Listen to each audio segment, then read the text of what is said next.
getting the most bang for our buck here, AI usage, look at the company's AI initiatives. Vibe coding came out number one, right, which was a little counterintuitive. If you could ask us 6 months ago where we got to find the greatest value, probably would have said additive and rich goods, but it's actually true to the vibe curve. That gets dropped into an S3 bucket. Then on top of that, we have some of the C, which is our media management layer. It's lightweight media management layer. Has database indexes on it.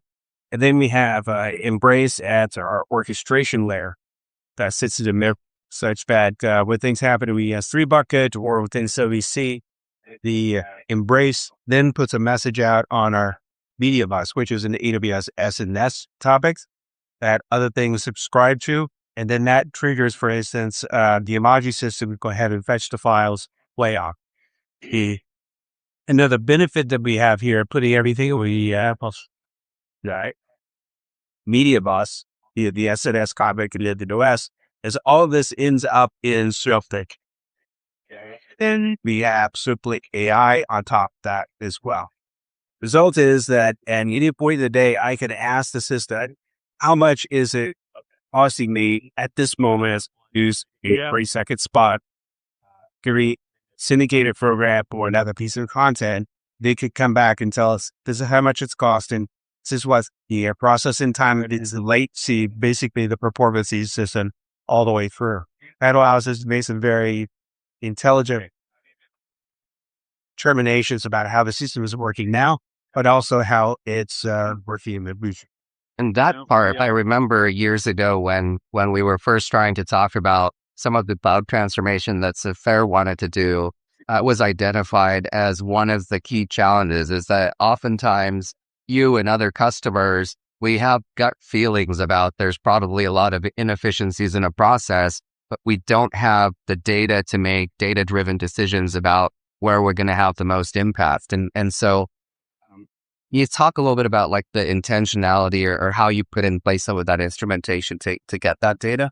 This was put in from the very beginning of cloud transformation because we wanted it to carry both downs, what's happening as well as the bursts. We need something to have these there bands for different things to happen. So it was built in from the very, very beginning. And here's an example of how useful it's been. This time last year, we started to have problems, which was the components of the system. And they're happening off my traffic base.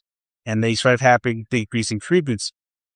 We need to drill down and find out exactly what was going on with that. And it was only because we captured this information on the media bus, I'm going to do Snowflake, that we were able to diagnose what the problem was.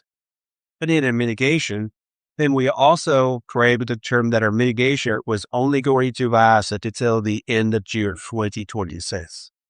Okay.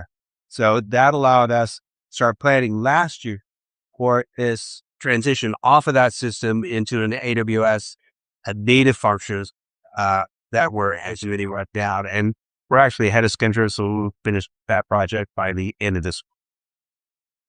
Awesome. I see you have some of the functionality that you've implemented in the media pipeline. Right. So its primary purpose is to do transcode normalization, but we're also doing timing functions, QC, and captions. So if something comes in without captions, we'll automatically bash through AI. Captioning for that, really, which are timing, and then we'll QC on it. We've also, talk about this a little bit for a second, done synthetic generation, chromos, episodic chromos. Obviously, the playout integration we talked about with Madi and metrics and architectural optimization risk. Mike, I was wondering before we move on, if you could talk about the challenges, right, for the transcode normalization that we've seen. I imagine all of these different distributors and contributors that are bringing content in, right? The process of normalizing happens to be really important. Right. It's a little bit different for local broadcasters than it would be for a network. Obviously, if you're a network bringing syndicated content in and is being produced from your production shops and the documentary producer, program producers, etc., you can tell them this is the target you need to hit with very clear specificity on that. And it's nice to have that from our distributors like Blue and Extreme Reach. But whenever we're talking about the guy in Kearney, Nebraska, working from his garage, he really thinks 24 frames per second was nice. Okay. And we have to make sure that when we run that through the pipeline, that we're not failing, that we're compensating for it. And, we aren't slowly things down. We do manage by exception. And right now that means we leave as few exceptions as possible because each one of those is usually an intervention. The post NAB project for us, this one that we talked about with AWS, is putting agentic AI to handle more of the exceptions for us. So notifying its free reach where we have this in media, and doing some more sophisticated processing traditionally. So to give you an idea of how much content that we're producing, the numbers above the black line are the approximate number of each one of these categories of files we receive per month. Okay. And then if we take that out to a year, right now we're on pace for about 2 million files, and we're on an increasing trend line. So as we add more stations to the cloud. So you would think that by the end of the year, we would be well above 2 million. We're on pace for 2.5 million by the end of the year. Put all those together in a line of poker chips that would reach down to Brett to give you some idea. But we're actually going to drop the renditions down to close to 1 million, but cut in half by the end of the year. And that's because we're cutting the number of renditions that we're producing. As we do our migration to the cloud, we don't have to do as many additions for all different systems. And so total number drops, so making it more efficient. At the same time that we're doing this, we're also doing a transition to ADC, which is cutting our bit rate in half. Very important for us because we have to carry these files down to the stations for our DR systems. So by reducing the bit rate, we're actually saving ourselves up to $1 million a year in additional bandwidth that would otherwise be needed. And that point of optimization and sort of this journey that you've taken where you put in place the cloud media pipeline, now can you talk a little bit about the agility that it enables in terms of swapping out components as necessary, the visibility it's giving you in seeing where some of the bottlenecks or potential issues are with the pipeline, and then the flexibility you have to sort of experiment and elastically grow and shrink as needed? Sure. First of all, we've switched everything over to step functions and state machines. And this is an example of step functions and state machines. This is what our workflow looks like in AWS. A lot of people are familiar with, Filter Advantage and something like this is a different way of representing this, but this is the step function that they in AWS. We are able to plug new things into this and change the logic rather quickly. Okay, and test and put in his option. The example of that is my boss Mike Kralik said, "Can we put watermarking into this from a third-party provider?" Yes. And we talked to provider and said, "Can you put this in a container for us?" We said yes. That into the system, so it conditionally went through. If there's a flag on it, then we would go ahead and watermark the content. Right now, we're watermarking all the content for our Salt Lake City market, and as soon as they validate the reception of that, I can hit a button, and we're watermarking content for everything going to all of our local stations. And that was a rather small lift for us, and we were able to do that very quickly. Great. Yeah, and I was just going to add on the step function state machine, it really gives you the ability to configure to make sure that you catch any failures, right? So that if there are issues with the upload, you can detect that and then have different routes and paths to alert folks or to maybe auto remediate and inform the person that uploaded the file that it was wrong rather than having to wait until 5 minutes before air to realize that something is wrong. So having that integration within the step function, you can really customize to your particular workflow, right? As far as what you all are trying to achieve. And this is visually very easy to work with. But it is all boiled down to code underneath it. And then the code goes in a repo, and then the code can be analyzed through the normal security processes. It can be versioned. It can be shared. You're putting it through a normal development pipeline, even though you're representing it here as a flowchart. And I think one of the things that sometimes our customers struggle with is taking on a project like Cloud Media Pipeline can be intimidating. And I think you and your team did a great job of like taking both an initial approach as well as like the iterative approach and continuously improving and optimizing and finding ways to optimize. Did you have a slide earlier about like that initial approach? Well, let me just point at this. I mean, you look at that and you think, well, a person has gone through and laid that out. Actually, not. Our first cut on this was to describe to AI the workflow that we had inside of the previous platform and say, replicate this for us. And it created a rough outline of that in this form. And then we went in and manually tweaked that and iteratively tested and then, worked for efficiency as well as consistency on that. And it's nice to have this boiled down to code because it means it's in the repo. And if this was to go away and we still have the code, we could still rebuild it in another region if we needed to. Absolutely.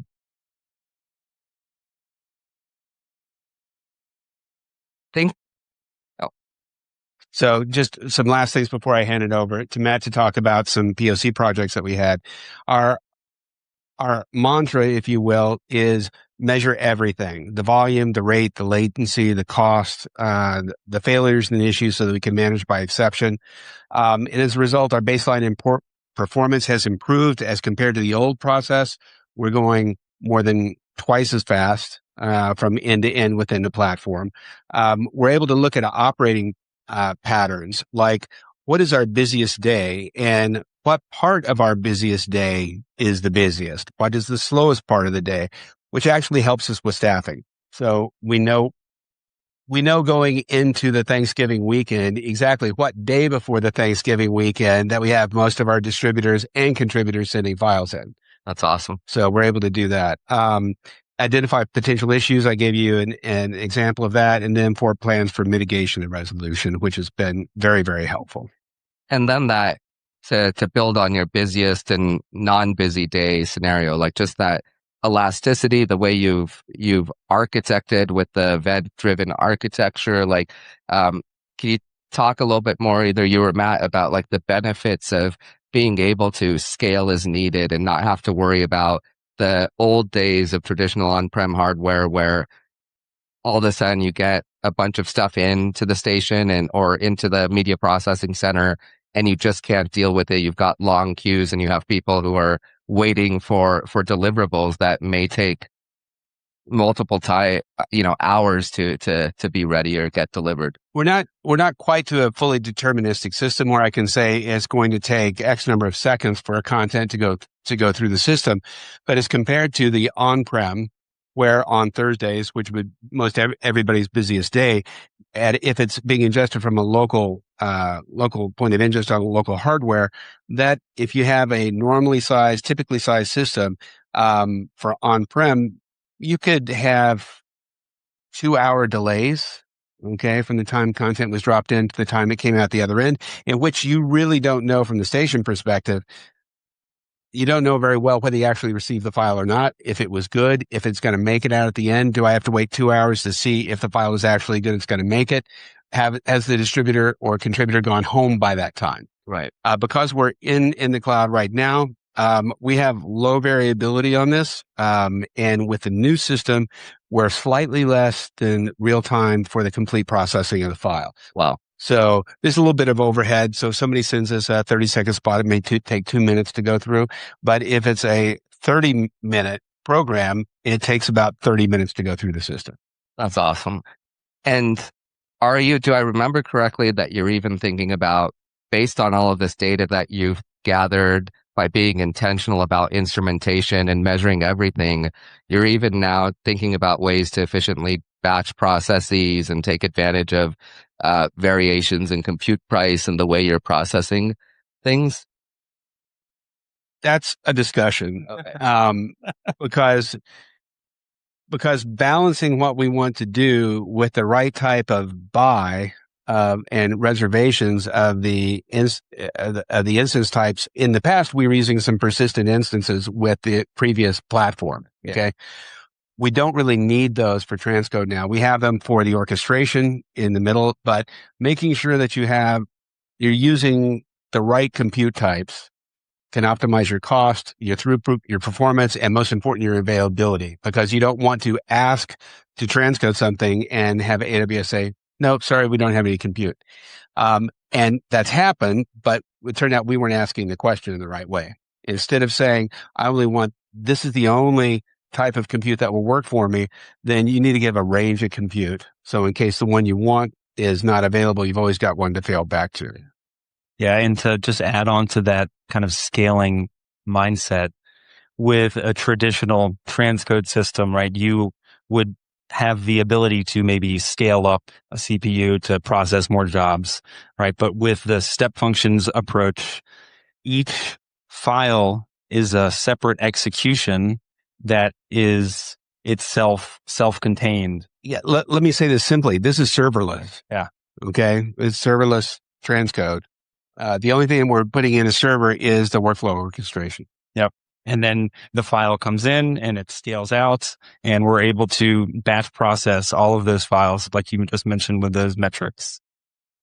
That's impressive on many levels.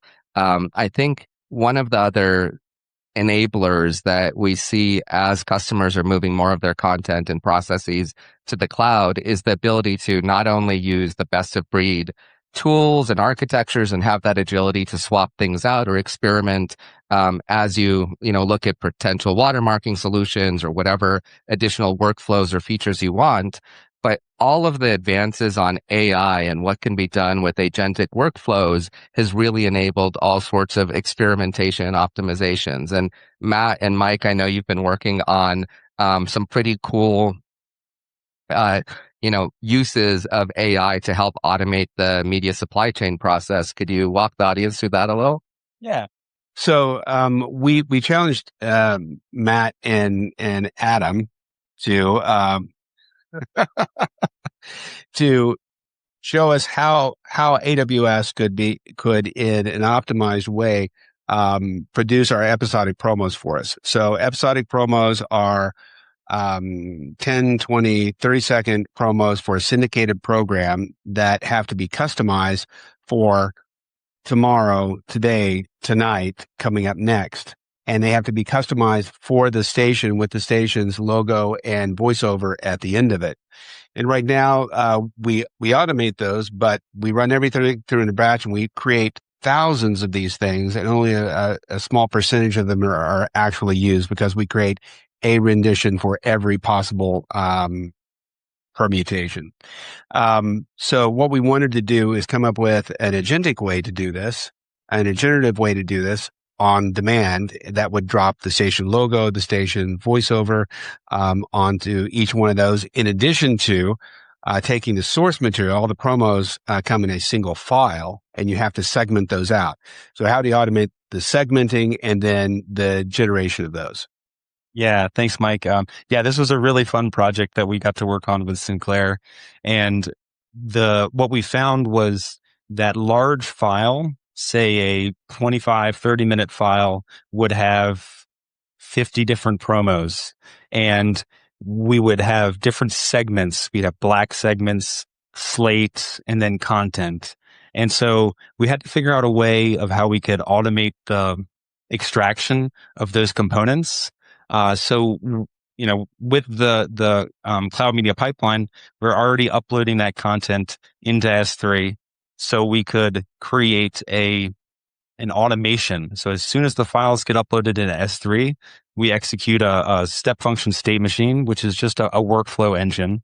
And the first thing we're doing is we're using a combination of FFmpeg commands to identify the black frames, as well as identifying, detecting static frames. So we're kind of deducing where the content is based upon where the black frames are and where the static frames are with the slate. Once we have kind of those content segments identified, we're taking a frame of the slate and conducting OCR to extract the text from the image. And each production house is going to have a different slate format. So we take that text from the slate and run that against an LLM. So to get an understanding of what's timing, what's the title, what's the distributor, and whatnot.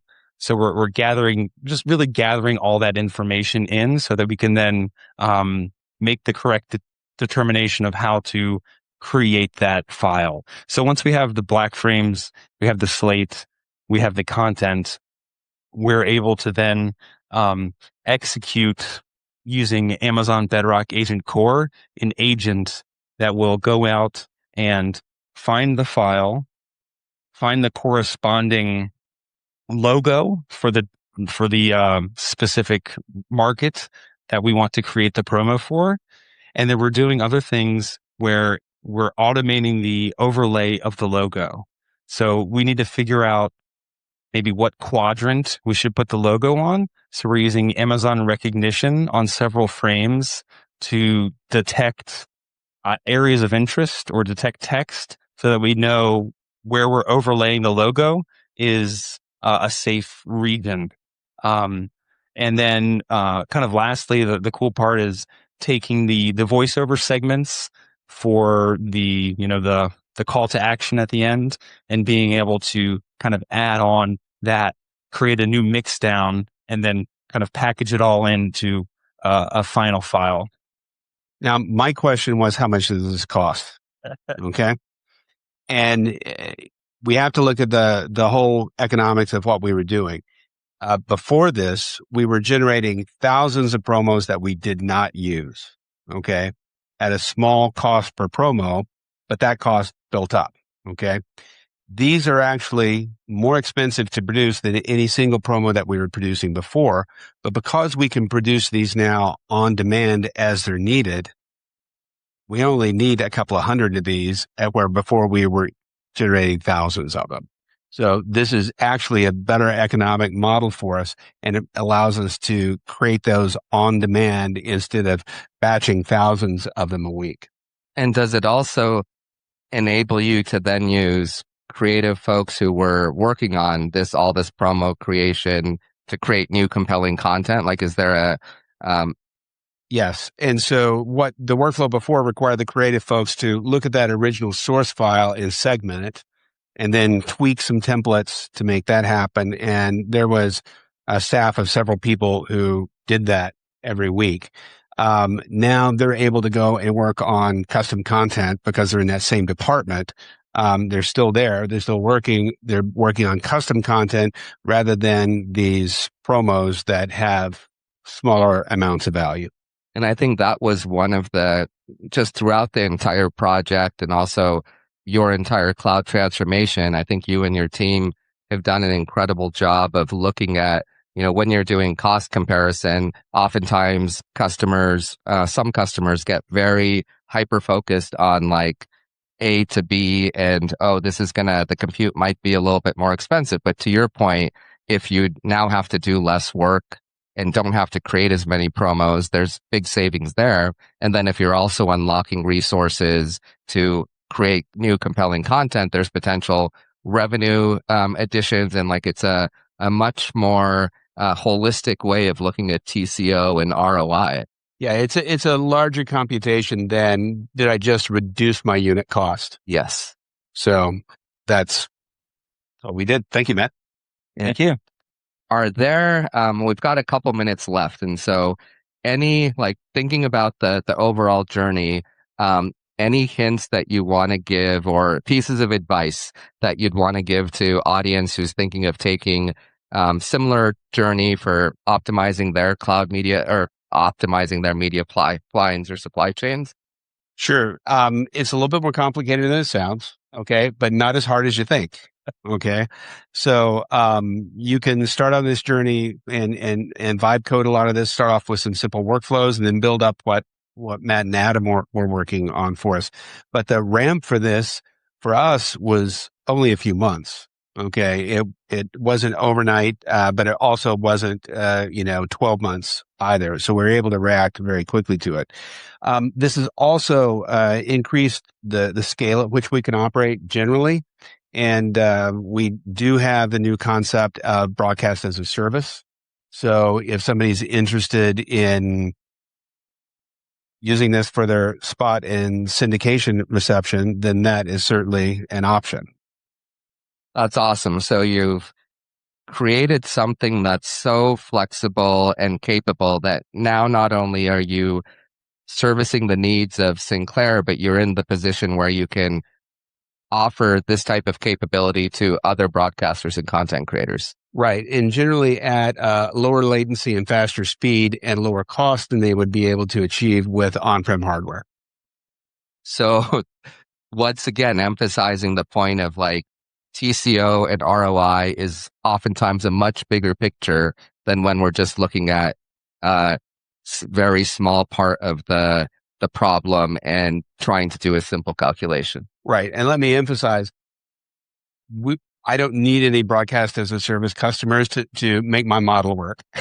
Yes. So we've achieved our goals already, but this is an additional business opportunity that's provided us. Icing on the cake. Yes. Awesome. Matt, Mike, thank you so much for joining us today. I'd like to thank the audience for taking time out of a busy NAB show to come and spend time with us. We're going to be off to the side of the stage. If you want to have any additional questions or just say hello, we'll be here for a few minutes, and thank you for coming. Let's give them a hand. This is great. Thank you guys so much. And not only that, you're going to have a twofer because this young man here is going to be joining us again, Ali. So there you go. Got two for the price of one. But like I say, if you have any questions, feel free to come up and ask them. They're very personal. They're great guys. And they'll be happy to sign your T-shirts or whatever you guys want to do. Thank you, Jesse. Thank you.